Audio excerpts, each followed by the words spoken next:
Hello and welcome to Beyond Well. I'm Sheila Hamilton. We've released over 200 episodes of Beyond Well, and we're really proud of some of the shows we've done. We want to make sure you've had a chance to hear some of the best. We've gathered up the most incredible episodes that we've done on bipolar disorder, and we're going to highlight them in the next few weeks. Before we get going, we'd like to thank our sponsor, Active Recovery TMS, for their support of our show. TMS is transcranial magnetic stimulation, and with neighborhood offices to make it so convenient for you, Active Recovery TMS is your choice for transcranial magnetic stimulation in the Pacific Northwest. Active Recovery TMS has recently begun adding therapeutic sessions as well. And for more information or to find out if you qualify for treatment, go to activerecoverytms.com. As we highlight past episodes we've done on bipolar disorder, let's revisit our discussion with Willa Goodfellow.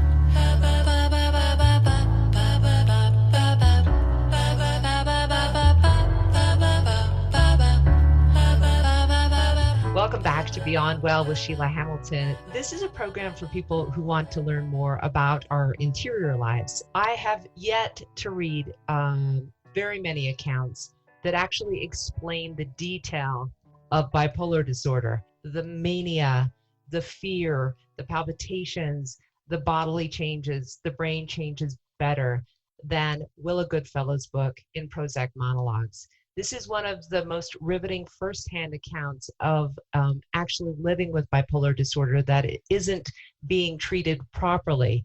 And Willa goes into great detail about the medicines that were used on her before she found her own path out to wellness. I want to welcome Willa Goodfellow to the show. Hi, Willa.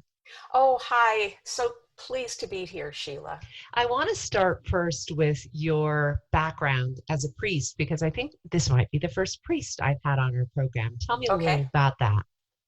Well, I am an Episcopal priest. I was ordained in 1982, one on the earlier end. So I've had a long ministry. I've worked in a variety of settings, small churches, large churches. Campus ministry was one of my loves. And I still work part-time, not employed, but I'm part of a little congregation.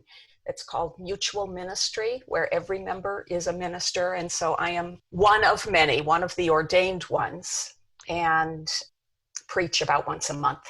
So I want to ask the question right off the bat. When you began to notice the difference in your pace of thinking, in your output of writing, in the way that your brain was giving you messages around who you were and what you could accomplish, did you think, was there any part of you that thought, oh, this is a God-given gift. I now have all this extra energy and I have all of these grandiose ideas, and I think this is something that's come from my relationship with God? I don't know that I put it in quite those terms. I was indeed pleased. I didn't think of it as from God, but I did think it was miraculous. And when I started writing the book, I wrote nonstop.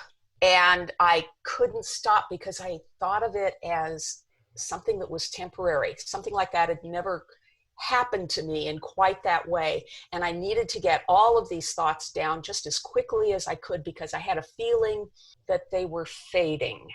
Oh, how interesting. I want to start with this paragraph. Elevated or irritated mood, inflated self-esteem, decreased need for sleep, pressure to keep talking, flight of ideas, distractibility, increase in goal-directed activity, psychomotor agitation, excessive involvement in pleasurable or risky activities. All right, all of these symptoms together in many, many ways for people that begin to experience the rush of mania are somewhat pleasant, no? Yes, usually. Sometimes yes, sometimes no. I had that one experience of hypomania. I probably had hypomania-like episodes many times earlier in my life. And it always was wonderful to be able to get so much done, to have so much energy and power and charisma and ability to make friends and influence people. After I started taking antidepressants, I never had that kind of happy hypomania again. Oh, interesting. People think of bipolar as either way happy or way sad. It doesn't always work that way. First of all, the mania part simply manifests in energy. not necessarily mood. So high energy can go with irritation just as well as it can with happiness. I will tell you, my late husband was finally diagnosed with bipolar 2, and he never had the happiness part. His was always the energy with this distinct feeling of unease, an itch he couldn't scratch, a place he couldn't get to. He never enjoyed it.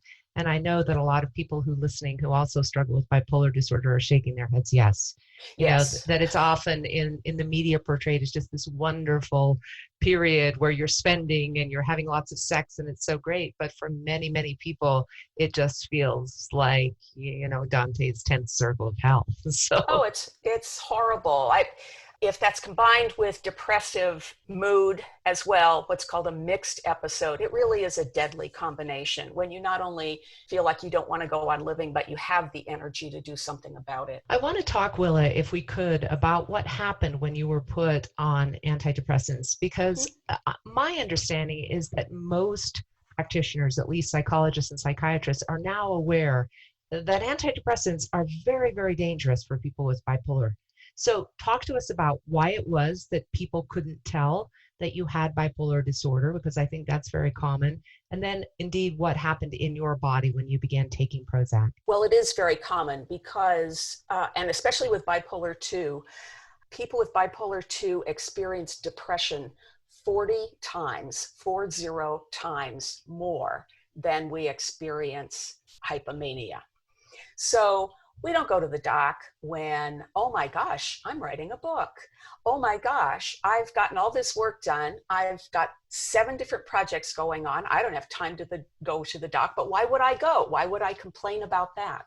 We go to the doctor when we feel our most miserable. And that's what the doctor sees. You go through the checklist.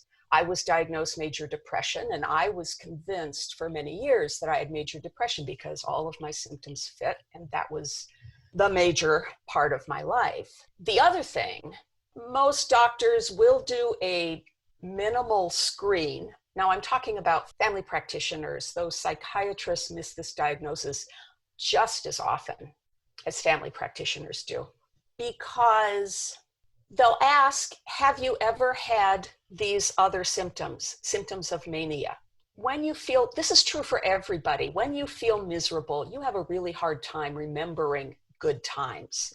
And when you feel great, the bad times fade. That's right. So doctors are trying to diagnose this by asking questions of the person who is not competent to answer the questions. Now, if they asked a family member, that family member might be able to give a much better report. So I was diagnosed with major depression. I'd had it for a number of years and it just wasn't getting better. And my doctor decided it was time to bring in the big guns. All of those self-help things just were not cutting it. Yeah. In very short order, I was irritated. I couldn't sleep. I couldn't concentrate. I was distracted. My sadness lifted, but it was replaced by all of these other negative feelings. I think irritation has to be the most unwanted experience that we can have. Right? I'd almost rather have sadness than irritation. Oh, yeah. And sadness is a lot less dangerous than irritation. Yes. Yeah. The doc, listened to all of those complaints and decided, well, those are also symptoms of depression. So let's try giving you a higher dose. And in short order after that, I was having bizarre thoughts. I had this really scary experience walking into the doctor's office where a thought suddenly came into my mind of pressing the point of my nail file into her neck.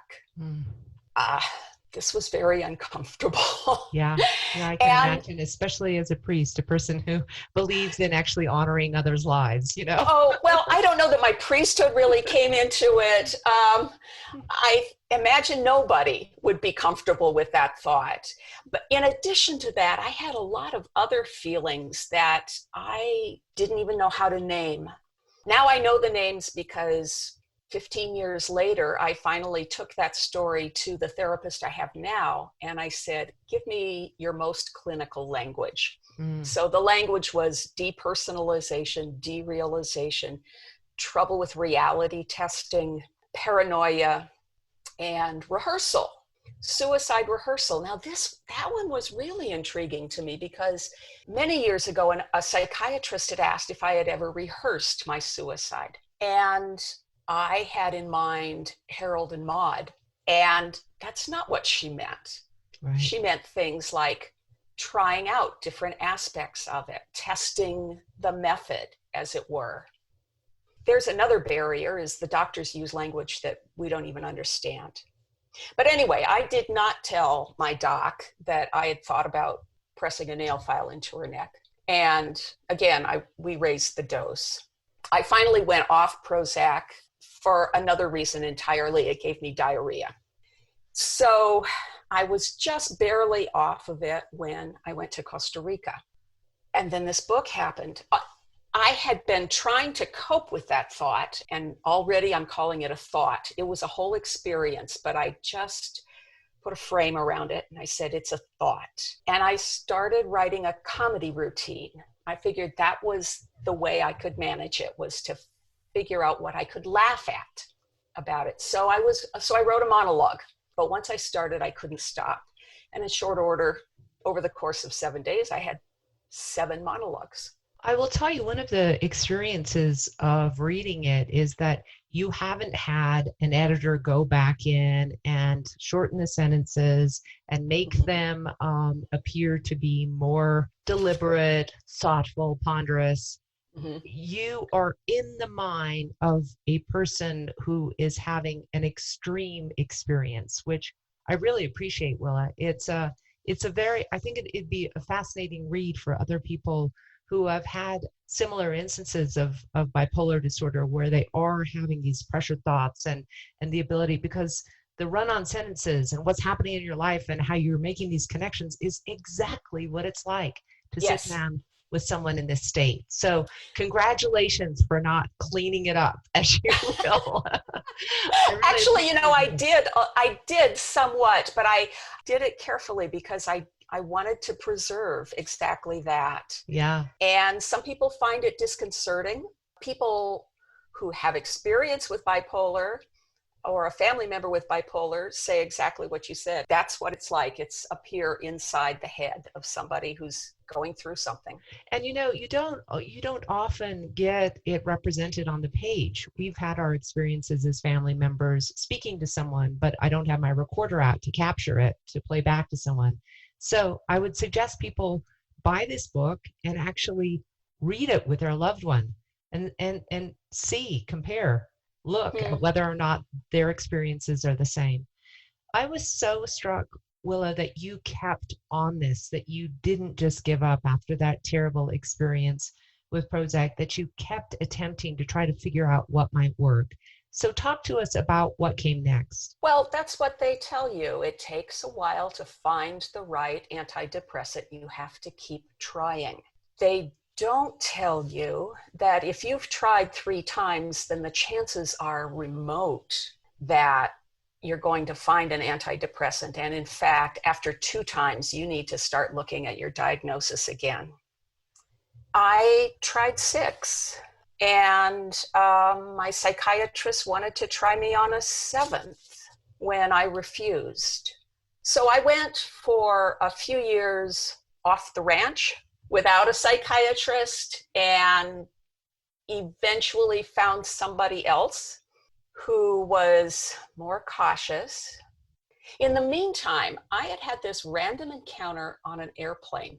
I was traveling and thinking of writing an article for the American Journal on Psychiatry. Sometimes they do first-person accounts. Mm-hmm. So I had that in my lap just to look at it and get a feel for the magazine. And the person next to me asked me about it. Turns out he was a family practitioner who worked in a psych unit in Des Moines. So he asked me what I was doing with that. And I told him the story of the monologues that I had written and how quickly and all of that. And I don't know if it was the volume of my voice, the story itself, the fact that I was giving my medical history, my psych history to a total stranger on an airplane. Yeah. But he had some suspicions. And he told me when I got home to Google MDQ, Mood Disorder Questionnaire. Just remember MDQ, he said. So I went home, I looked it up, and that is a story told in plain English. It's not a list of symptoms that you don't understand. It's just, have you had this experience? Yeah. Have you had that experience? Have you had this other experience? Yeah. And then you add it up. Ideally, you get a family member to do it for you as well, because they perceive things very differently than you do sometimes. Mm-hmm. Depending on what your score is, well, my score said, yeah, you really should talk to your doctor about this possibility that you have bipolar. I did not want that diagnosis. I was pretty comfortable with major depression. I have had so many people tell me that they had a hunch while their psychiatrist was putting them on yet another antidepressant. Mm-hmm. They had a hunch about their own diagnoses, and they didn't want to actually face it because bipolar disorder still carries so much more stigma. It is so much less understood in society. And for that reason alone, they didn't want to actually have what they considered a much more serious diagnosis. I'm not the only one. No, you're not. You also found eventually a psychiatrist who really, really listened to you, who helped you. And this actually dovetailed with the other experience of you finding a person who was interviewing people who were living well with bipolar disorder. So I want you to tell me how those two experiences have informed where you're at now. Well, one of the doctors is an expert in bipolar and has written books about it, Dr. Jim Phelps. And he has a website, psycheducation.org. And he's one of these people who doesn't think that increasing a medication that's not working is the way to go. And he pays a lot of attention to alternate treatments. And when I say alternate treatments, I don't mean instead of medication, I mean in addition to medication. Because lifestyle is huge. If you're asking medication to do all the work, it just won't. Mm-hmm. All of those studies of it, what they demonstrate is that the right med will lengthen the time between episodes, not eliminate episodes, but lengthen the time between them. But lifestyle is the part that gives all of those meds a foundation, provides a healthier person so that the med doesn't have to work so hard, so you can lower the dose. It also just occurred to me, Willa, that you did so much scientific investigation into the way that your brain works, the way your metabolism works, the way your hormones work, so that you actually sort of understood as a whole where you were at, this unique human being who had sleep disturbances, who had difficulties with, some parts of your life in terms of overall lifestyle, and you went about altering those in order to help yourself. Yes. Well, the point at which my life changed was when somebody handed me a book by Ellen Frank, Treating Bipolar Disorder. That's written for clinicians, and it is a tough read. It's about social rhythms therapy, and it's about making sure that key events that happen every day in your life happen at the same time. Because part of what's going on inside the brain, people with bipolar have trouble with what's called homeostasis, balance. There are all kinds of things in our bodies that sometimes you need a little more, sometimes you need a little less. Temperature rises and falls, your appetite comes on and goes off at certain times of day. Hormones, cortisol, neurotransmitters, all of those, they don't stay at the same place. Even your blood pressure doesn't stay at the same place at the same time the whole day. But with people with bipolar, when one of those measures moves to the edge, we have a hard time bringing it back. So when we slow down, we just can't get going again. And when we finally do get going, we can't stop until we crash. Mm-hmm. Learning how to reset the clock over and over several times a day has just really made a huge difference in my life. It doesn't mean I don't have symptoms. And there are aspects of bipolar that are with you all the time, even when you're not up or down. But just when you're in what's called a euthemic state, a normal state, as you will, there's still difficulties that I have. Can you talk to me specifically about this homeostasis and how you alter what bipolar disorder may want you to do versus what you know you need to do for your body? A really easy example is going out at night. I have to turn down sometimes some great parties, or a friend is having a dinner party and it's on him, and I've been going for a few days ahead of time, and I knew that if I went to that I just would be totally off kilter and wouldn't be able to recover. Now, while I was there, I'd probably be the life of the party. Of course, everyone would want to be around you. I think that this is probably one of the most jarring and painful aspects of bipolar disorder in children and teens, is that they have to learn this same kind of moderation. And it does mean making decisions like you're an 85-year-old woman and not a 17-year-old man. And that part of it is just, let's name it. It's hard, but it does keep you alive when you pay attention to this homeostasis, as you call it. I appreciate you putting it in those terms. Gosh, it sure beats not being able to move the next day. Yeah. It makes it possible for me to follow my dreams, to do what I want, what I really want to do. I want to ask you, Willa, because I know a lot of people who listen to our program either love someone with bipolar disorder or they have bipolar disorder. What message do you have for them? For the family member. Yeah. Or loved one.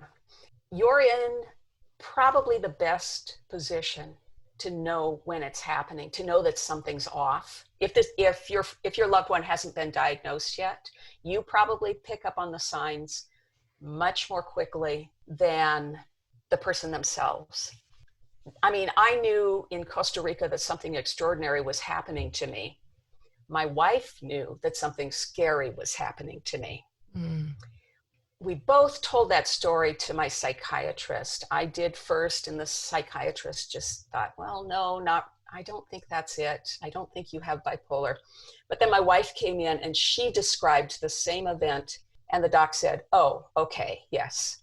Now, the funny thing about it, I knew it was a symptom of bipolar, but when I hear my wife talk about it, I think, it really wasn't that bad. That's such awesome insight. Isn't that how we all are? Yeah, I still don't really have the insight. I have the intellectual information, but I just have to take her word for it. So to the family member, the loved one, I would say advocate. Willa, have you decided, are you going to continue to run this blog, to be in conversation with other people who are dealing with bipolar disorder? Or where does Prozac Monologues go from the bookstore out? What's going to go on? Oh, right. Well, I continue to have a blog. I hope I can speak. I hope that book clubs can invite me. I mean, God bless the discovery of things like Zoom and Crowdcast. Yeah. I'm perfectly willing and eager to continue this conversation. It is my ministry right now. The reactions that I get whenever anybody hears about the book, it's just, they want this information. They want to know that they're not alone. It made such a difference in my life when somebody said to me, take the MDQ, yeah. or when somebody told me about social rhythms therapy. Those things turned my life around, and I want to be able to pay it forward.